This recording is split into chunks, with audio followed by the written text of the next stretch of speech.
Good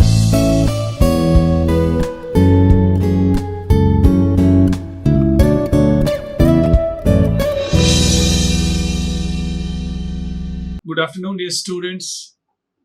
My name is Dr. Shuaib Mohammad Bhat. I am working as Assistant Professor in the Department of English at Institute of Aeronautical Engineering, Hyderabad.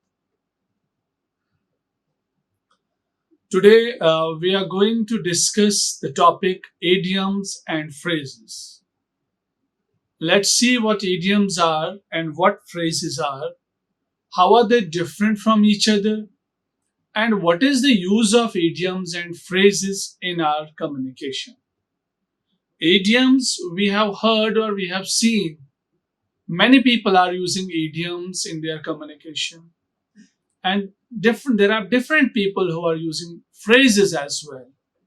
So let's see, in the first part of the lecture, we shall be talking about idioms, and in the second part of the lecture, if time permits us, we shall be talking about phrases.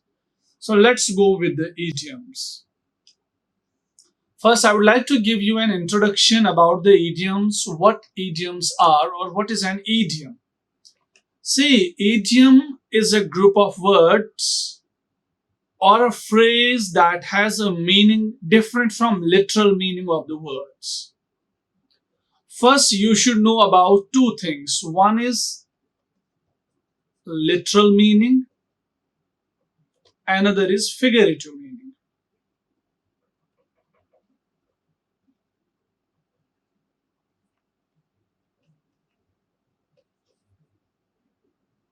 Literal meaning is the surface meaning of a word, a phrase, a clause, a sentence, an idiom. So literal meaning is the surface meaning, that is the straightway meaning of the words.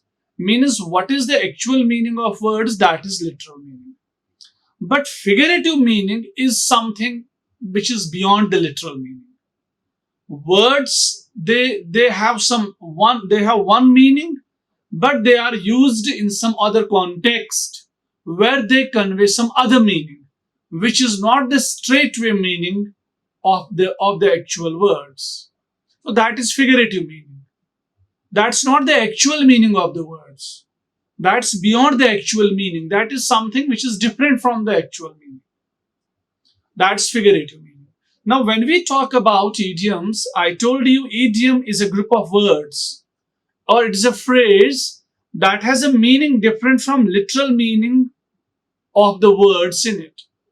So idioms is a group of words, but it has the meaning which is quite different from the literal meaning of the words in it. For example, if there is a sentence, it is "this is a boy." So we clearly get the idea that somewhere there is a boy. That's why we say "this is a boy" when we use this the pronoun at the beginning. So we are just signaling demonstrative pronoun when we are using this. This is a boy means we get to know, yes, boy is there. There is a boy. So there is nothing, some different meaning beyond it. Now I would like to quote one example of Wordsworth. He once said a sentence, "Child is the father of man." Now if we go the exact meaning of the words, that means a child, small child, is the father of a man. It seems it's contrary to the reason. It's contrary to the logic. It is just refuting with the idea, with the logic. So, but it has a meaning. Sometimes we learn different lessons from small children. And in that context, a child becomes not only the father, but the master of that man to whom he or she teaches anything. So we have these idioms, they do not have literal meaning. They are made up of words, but they do not convey, or they do not carry the literal meaning. They carry some other meaning. We will be finding out how they are having this meaning. According to Oxford Learners Dictionary, let's take the help of Oxford Learners Dictionary. Idiom is defined as a group of words whose meaning is different from the meanings of the individual words. So this is Oxford Dictionary. It speaks same. It says idiom is a group of words.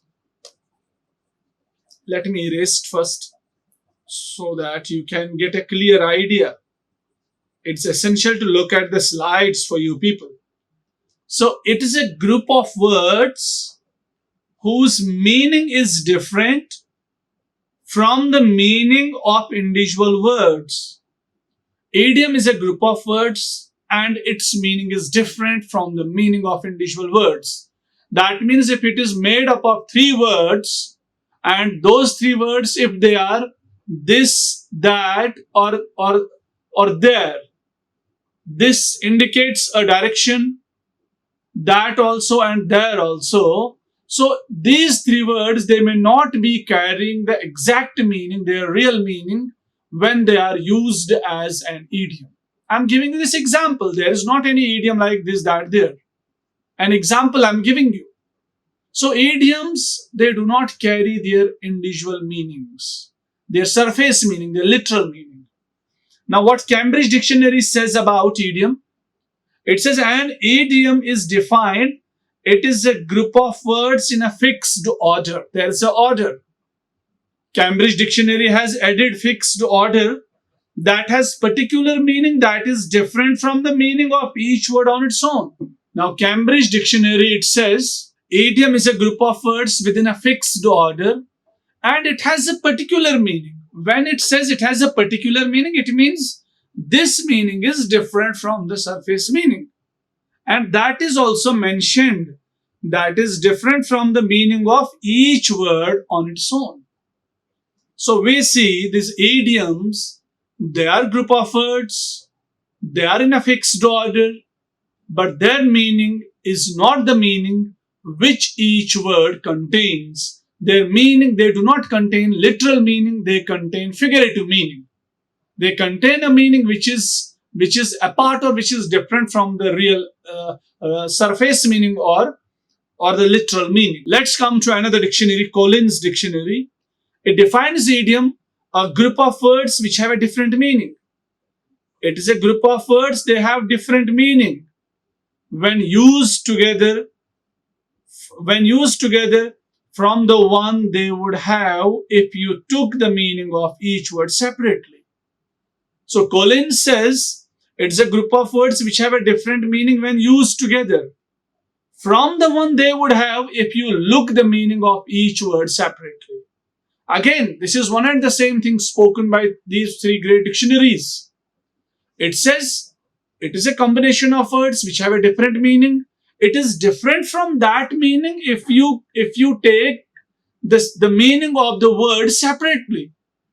If you just divide an idiom in its own words, all the words have different meaning. But this idiom, when it is a full idiom, it conveys a different meaning. So it is not having that literal meaning with it. Rather, it has a different meaning. See, an idiom, it's an expression or a way of speaking. It's used in common parlance, means common communication. They are the amalgamation of words that convey separate meaning altogether. So idiom is used, or it is an expression or way of speaking which is used in common parlance. In the common dialogue, in the common discourses, in the common conversations, we use idioms. And these idioms, they are mixture of words which convey a separate meaning rather than from their literal meaning. This is what I told you. And this is what this Oxford Dictionary is telling. This is what Cambridge is telling. And this is what Collins Dictionary is telling about their meaning. Now, I would like to share an example of an idiom with you. See, there is an idiom. His patience was put to an acid test. His, talking about some person, some male, patience, the quality of being patient, was this model, helping verb, put to an acid test. It seems as if somebody's patience means has gone through an acid test. If we go with the word to word meaning of the above sentence or of the above idiom, it seems as if somebody's patience was put through an acid test. It seems like this. His patience was put to an acid test, as if we took somebody's patience and we did an acid test to that patience. It's like that. But does it really mean that? No, it doesn't mean that. It means the effectiveness of his patience was checked. It means somebody's patience was checked. Somebody's effective of patience was checked. But it is not that his patience was actually put through an acid test. No. So this is the case with the idioms. When we look upon the idioms, they apparently they are with some other meaning, but they carry a different meaning. They do not carry literal meaning, they carry figurative meaning. This is what idioms are for you. Now, see, if natural language had been designed by a logician, I would like to quote Philip Johnson Layard. He is a philosopher of language and reasoning, and he is a developer of mental model theory of reasoning. One of the most influential philosophers of current times. So he said, if natural language had been designed by a logician, idioms would not exist. Huh. This is a very strange statement by this influential philosopher. He says, if this natural language, the language which we people are using, he says, if this language had been designed by a logician, if there is some logic in the language, then idioms would not exist. Why?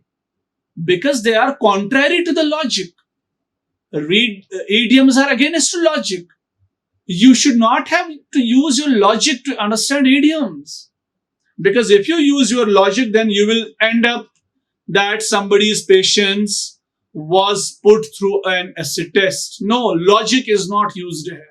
You have to memorize it. You have to learn it from someone. Then you can say, no, it means somebody's patience or effectiveness of patience has been checked. So this is the case with idioms. They do not follow logic. Illogical. Philip Johnson Layard, the philosopher of language and reason. In order to go with idioms, we should know their importance. Because we are humans, we cannot digest things unless and until we know their importance. It's essential to know the importance. When we know the importance, then we speak like this. Yes, it is important. I should learn it. So let's talk about the importance of idioms. Idioms, they are unique aspect of language that adds color and personality to speech and writing. To use idioms, they are a unique aspect of language. Obviously, they are unique because this is for the first time you see language or words are being used without their literal meaning. So, what is their use? What can they do to their language? They add color and personality to speech and writing. When you use idioms in your conversation, you add more color to your conversation. You become more aphoristic. Your speech becomes quality oriented. Your speech becomes crisp. It becomes concise. It becomes short and clear. You bring that clarity to your message. And your discourse, it becomes a worthy discourse, worthy to listen. If you use idioms, your writing becomes worth to read. Because your style becomes more attractive. It makes readers spellbound. It brings a personality to your reading. It brings a personality to your speech. Then, using idioms correctly can help to enhance your communication skills. Now, if you use idioms correctly, it enhances your communication skills, obviously. When you use idioms in your communication, so your communication skill, it gets enhanced. It becomes effective. People listen you because your communication has a different taste, because you contain a vast knowledge of idioms, because you use language in a very different way, which is very pleasant to hear, which is very pleasant to listen. Then, and you demonstrate cultural knowledge and improve your language fluency. Idioms, by the use of idioms, you demonstrate your cultural knowledge. I'll tell you in the upcoming slide how can you demonstrate your cultural knowledge. And you also improve your language fluency. Let's look upon these statements. See, idioms enhance your communication skills. I'll tell you how. When you use idioms in your conversation, you convey deeper meanings and nuances that you could not convey through literal language. Idioms can help you express your emotions and thoughts accurately, making your communication more effective and compelling. See, when we use idioms in our conversation, we convey deeper meaning and nuances. There are different things which cannot be conveyed through literal language, which cannot be conveyed through surface language. So for them, we require a language that is encrypted with figurative meaning. So there we require idioms to convey the things which we cannot convey through literal meanings, through literal language. We require idioms there. And idioms, they help us to express our emotions and thoughts accurately. Thus, they make our communication more effective and compelling. When we are able to convey the idea which others cannot convey in the literal language, we are able because we have the knowledge of idioms. Obviously, our communication may be regarded as effective communication. Obviously, our communication may be more reliable communication. It may be considered as an accurate communication and effective communication. Idioms, they also add humor and interest to our conversation. They add humor. Obviously, they are humorous. See, there is an idiom, a piece of cake. If I tell you, oh, this work is like a piece of cake, what will you think? Sir has eaten piece of cake and that cake may be delicious. Now, sir felt this work is delicious. A piece of cake means like as if I have eaten a piece of cake or as if I am offering you a piece of cake. But that's not the case with a piece of cake. Piece of cake is something different, that I'll tell you. So, if we use idioms, our communication, it becomes more engaging. See, there is an idiom, a piece of cake. Now, your listener will understand that it is easy, even though the words do not literally mean that. See, a piece of cake means something which is very easy or easier. Now, tell me, can these words tell you it means it is easier? How does the cake symbolizes something which is easier? It should then symbolize something which is delicious, something which is tasty, something which satiates the hunger. A piece of cake means any piece of cake, but it means anything that is easy. So by using such language, it is obviously humorous. It adds some humor to use these idioms in our communication. So it makes our conversation more interesting and memorable. People can memorize our conversation. People can retain the information because we are giving them different language, different words, idioms. So if they can remember us with the help of these idioms. Then idioms, they help us to demonstrate cultural knowledge. Idioms help us to demonstrate our cultural knowledge. I'll tell you how. See, learning idioms, using them in conversation, it's a way to demonstrate our knowledge and appreciation of culture in which language was developed. There are different scenarios in which language develops or in which language has developed. Number one is clear. Just learning idioms or using idioms in conversation, we demonstrate our knowledge. If I am good at idioms, I can show my knowledge with the help of idioms. If I have the knowledge of idioms. One thing is this. Second thing is we can appreciate or we can reflect our culture because language is developed in a particular culture. See, English idioms are deeply ingrained in British and American culture. English idioms, they are deeply ingrained, they are deeply rooted in British and American culture. And they reflect these idioms, they reflect American or British history and their values.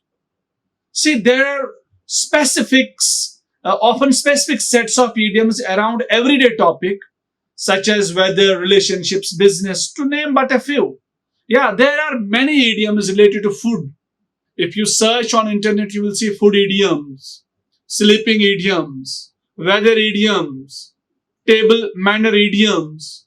So there are different idioms. I would like to give an example how idioms reflect the culture. See, there is an idiom to pull yourself up by your bootstraps. This is an idiom. It seems like as if somebody has to pull by using bootstraps. Now, it means to improve your situation through your own efforts. One has to improve one's situation by his own efforts. There is no use of boots, no use of shoes. So the meaning is different because idioms, they have figurative meaning. So this idiom is originated in US during 19th century when boots had straps that people could use to pull themselves up. In 19th century US, boots were having straps and people used to pull themselves up with the help of those straps. Now we have an idiom to pull yourself up by your bootstraps. So what does it show? Does it show our Indian culture? Because we never used boots with straps to put ourselves up. So it shows the culture of US. So these idioms, they are used to reflect the culture. And now knowing this background information, it adds also the depth to your understanding of the idiom and culture it came from. And can even help you to remember new language. Now, if one is fully aware with the idioms, that means one can be aware with the meaning of idiom and the culture where from an idiom came. So it gives a person more knowledge. Then I would like to quote an example.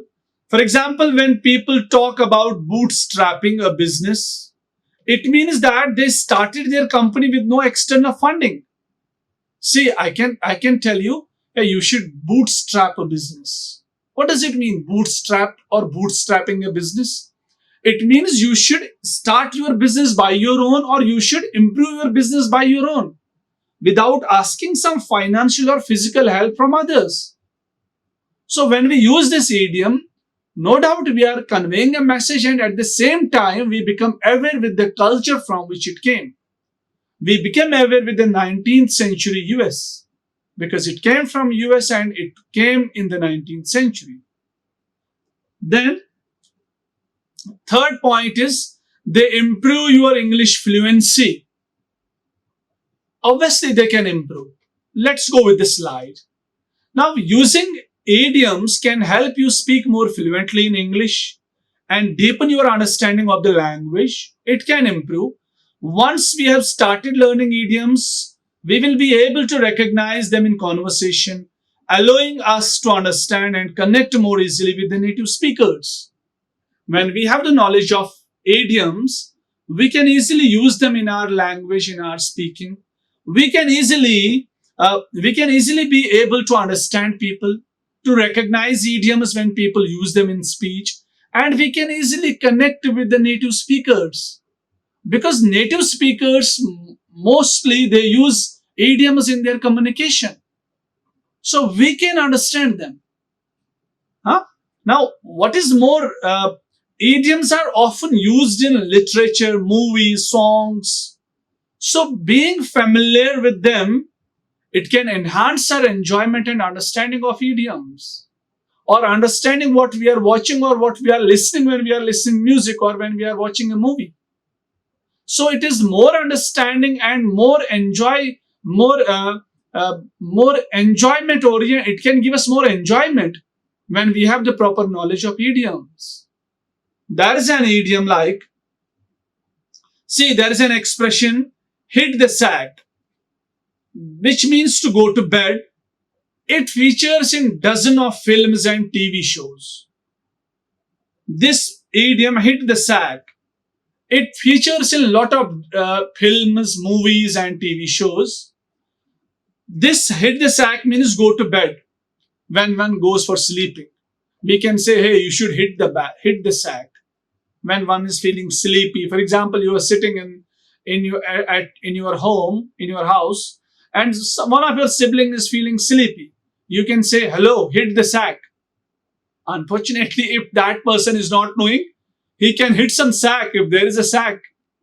But the case is this, hit the sack means go to bed, go to sleep. So, but if you had never heard this idiom, you would be looking around the scene for the sack that everyone was talking about. So you would be just looking around for the sack. But it's not the case. The case is you should go to sleep when anybody says hit the sack. So this we can understand only when we have the knowledge of idioms. That's why I'm telling you, when you watch movies, when you watch TV shows, you can better get enjoyment, entertainment when you know the idioms. You can better convey your message when you know the idioms. You can understand the music or you can understand different English discourses when you are aware with idioms. So to conclude the idioms, to this importance of idioms, so I should say idioms are an essential part of English language. It enriches our communication, our cultural knowledge, and language fluency. So learning and using idioms can help us to become more effective communicators and more knowledgeable and confident English speakers. It enriches our communication, our cultural knowledge, our language fluency. If we use idioms in our language, our communication will become effective, we will be knowledgeable, and we will be the confident speakers of English language, which is lacking in a number of speakers nowadays.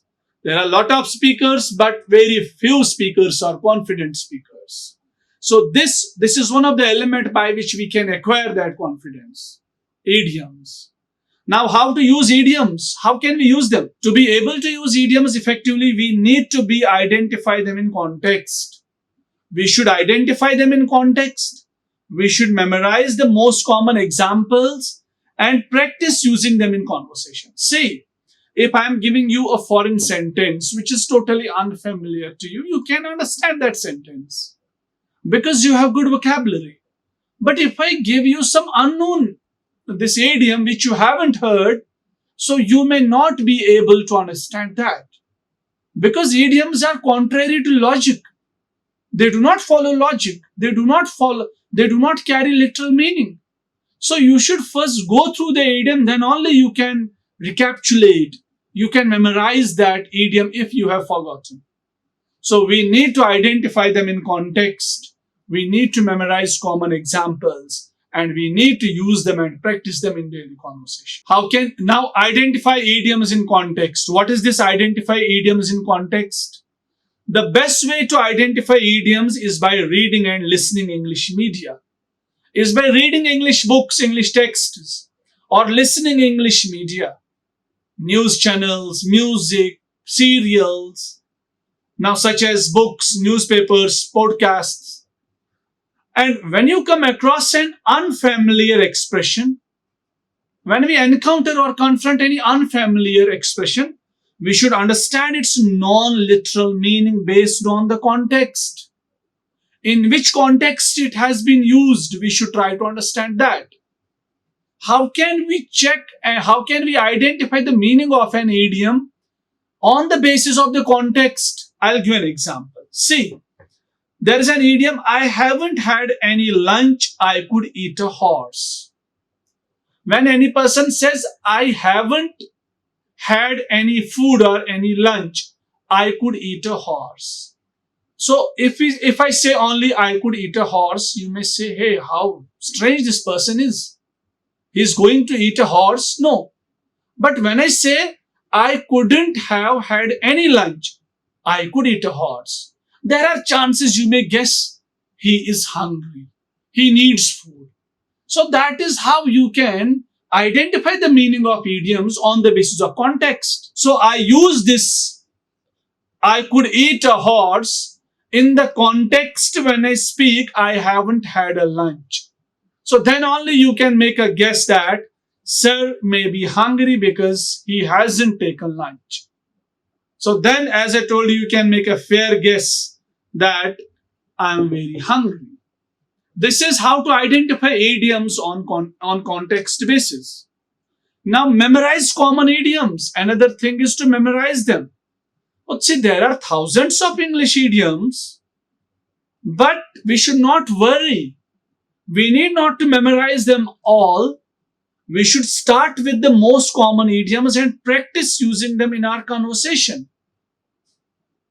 We can find a list of idioms online along with their meanings and examples. And you will gravitate towards idioms you enjoy using. And these ones will be easy to remember. We should not worry about about the size of idioms. Obviously, there are thousands of idioms.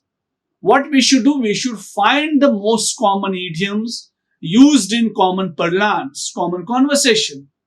Daily used idioms, idioms used for particular profession. So by that we can memorize them and we can use them in our language. So this is the way by which we can enjoy using idioms. Then practice idioms in conversations. The best way to become confident about using idioms is to practice. We have ALSA speech analyzer. It is related with English language speech ability or something is this, yeah, ELSA, speech ability. So it is a good tool for practicing idioms. Now, before using them for the first time, we should check their pronunciation. We should use them. There are different speech analyzers, or we can simply use them with our friends, with our relatives.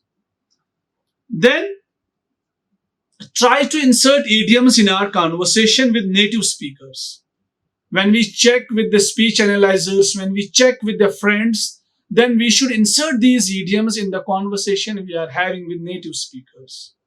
Or with those people who know English well, who use idioms correctly. Then you might need to plan ahead or bring up specific topics. Then we can go with the specific topics. To use the idiom you have in mind. Yes, as time goes on, it will feel more natural. Then ask your English speaking friends or colleagues to help you practice, or join language exchange programs to improve your skills.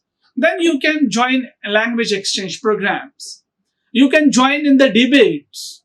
You can join in the competitions where you can use your idioms, where you can show your excellence in the idioms. And if you have you come across idioms you have never heard in conversation, we should not be afraid to ask about the meaning. And we should not feel shy, because shyness leads to loss. If we confront any idiom which we haven't heard, whose meaning we do not know, it's better to ask. Rather than remaining silent, it is better to ask. That is a good way of learning new idioms for everyday situation. So this is the good way to learn an idiom. We should ask for its meaning. It will retain in our memory. Now let's go with some common idioms. The first one is in front of you. The ball is in your coat. What does it say? Yeah, it is in your coat. Ball is in your coat. Is it? Is it the meaning of this proverb? What does this really mean? Wow, the meaning is quite different. It's figurative meaning. It's not literal. It means it's your decision. It means now it is your decision. It is your time to take the decision. Then, water under the bridge. What does it mean? Water is flowing under the bridge. But the meaning is something different. It is in the past and isn't important anymore. Means whatever was in the past, that's not important anymore. There are certain situations, no doubt past is important for many people and past happenings are important for many people. But if there is anything which you have done in past and which you do not require in the present, which you do not require now anymore, you can say it's water under the bridge. That means it was in the past and it's not important now. Hey, it's water under the bridge. To talk about that assignment is water under the bridge. Okay. Again, a piece of cake. Wow. It's not like about this piece of cake which you are going to eat. No, a piece of cake means, as I told you, something that is easy to do. Wow. Now you can say, sir, to write a report on your lecture is a piece of cake. Means it's an easy task to do. So to deliver a lecture on tenses or on idioms is a piece of cake to me. To hit a century in ODI is a piece of cake to Kohli, Virat Kohli. Like this, you can form many sentences. One more interesting. You are what you eat. You are what you eat. It seems it is something related to eating. And I have the meaning in the same way. See what you are. If you eat vegetables, you will be green. Is it like that? Obviously, vegetables, they make us healthy. But it means to stay healthy, you must eat healthy foods. So we can say if you have to give some suggestion to somebody about health, about food habits, it's better to say, yeah, you should avoid this junk food. You are what you eat. That means to stay healthy, you must eat healthy food. You should avoid junk food. Then, wow, let the cat out of the bag. It means a cat is inside the bag, we should release that cat. Is it so? No, it's not that. Then what is it? Let's see what's it. It is to let out a secret. If there is any secret which you are not speaking to others, it is to let it out. It is to share your secret with others. Then, pulling your leg. Oh my God. It is to pull your leg. What does it mean? Joking with you. Hey, I was pulling your leg. If I say, let me pull your leg, you all will just hold up your legs. Because you may be thinking, sir is going to pulling our legs. That's not the case. In reality, that cannot happen, but I'm just giving you the literal meaning and the figurative meaning, which is there in an idiom. It is joking with you. Hey, I'm pulling your leg. I'm joking with you. Everything but the kitchen sink. What does it mean, everything but the kitchen sink? It means nearly everything has been included. You are doing packing. Now your parents or anything else is telling you, what have you packed? If you simply say everything but the kitchen sink, that means almost everything you have packed. This was about idioms. Now there are some most commonly used idioms. See, a blessing in disguise. What does it mean? A good thing that initially seemed bad. A dime a dozen. Meaning something that's very common but not unique. Adding insult to injury. It means to make a bad situation even worse. Beat around the bush. You just see better? Beat around the bush. It means as if we are beating around the bushes. No, that is avoid sharing your true viewpoint or feeling because it's uncomfortable. Beating a dead horse. It seems if there is any dead horse, we are beating him. We are beating the horse. No, it is giving time or energy to something that is ended or over. When anything is over, we should not give energy to that thing. It is like beating a dead horse. bite the bullet. What does it mean? To get an unfavorable situation or chore over with now. Business, it will need to get finished eventually. Then best of both worlds. It means the choice or solution has all the advantages of two contrasting things at the same time. You just see the surface meaning is different, literal meaning is different. By the skin of your teeth. Skin of your teeth. Does our skin have teeth? By the skin of your teeth. Do our teeth have skin? It means just barely making it. Don't judge a book by its cover. It means not judging something by its initial appearance. Doing something at the drop of a hat. It means doing something at the moment of being asked. Don't count your chickens before they hatch. Wow. Not to count on something happening until after it's already happened. See how different these idioms are. Caught between a rock and a hard place. It means making a choice between two unpleasant choices. Cost is an arm and a leg. One of the important idioms which is being used. That is something that is overpriced or very expensive. It costs an arm and a leg. That means it's expensive. Cutting corners, one of the important idioms. Not performing a task or duty correctly in order to save time or money.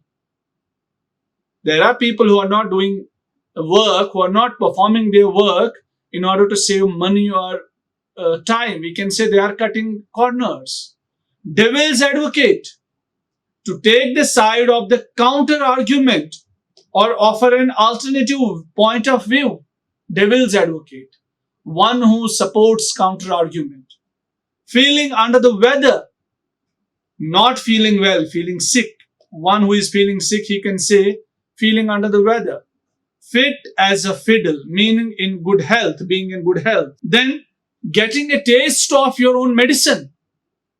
It seems as if we have to get a taste of our medicine. It means being treated the way that you have been treating others. Getting a taste of your own medicine. Getting a second wind. Having energy after again being tired. Giving the benefit of the doubt. That means believing someone's story without proof, even though it may seem unbelievable. Giving someone the cold shoulder. That means ignoring someone. Going on a wild goose chase. GH. It means doing something that is pointless. So this is all about the idioms. Now I would like to go with the phrases. As I told you earlier, I will be discussing about we will go with the definition of phrases, but types of phrases we shall be discussing in the next lecture. See, a phrase is a combination of words that function as a single unit. It is a single grammatical unit, phrases. This is phrases, again, is a combination of words. These components make it into a larger sentence or clause. Phrases, unlike idioms, are straightforward and to the point. Phrases are straightforward, while as idioms are not straightforward. They are not to the point, but phrases are to the point. They do not have any figurative interpretation. Phrases do not contain figurative interpretations. They contain literal meaning, no figurative meaning. The term means exactly what words say. So it means what the words say. What the words mean, it means that. What was the case with the idioms? Words were having different meaning, but the phrase contains a different meaning. Idiom contains a different meaning. Now, when it comes to phrases, it contains the meaning which words itself contain. Then, a phrase, unlike a complete sentence, lacks a subject and verb. A phrase doesn't have subject and verb like we have subject and verb in a sentence. They are a unit of a complete sentence, hence they do not express a complete statement. Phrase is a unit of a sentence. So every phrase cannot contain a complete statement because it is itself a part of a sentence. So there are different types of phrases, like we have noun phrase, verb phrase, infinitive, gerund, appositive, participle, prepositional, absolute phrases. So these are different types of phrases. We shall be discussing these different types of phrases in the next class. Till then, I would like to say goodbye. Take care. So this is all about today's class. Thank you. Thank you very much. Like, share, and subscribe. Hit the bell icon for more updates.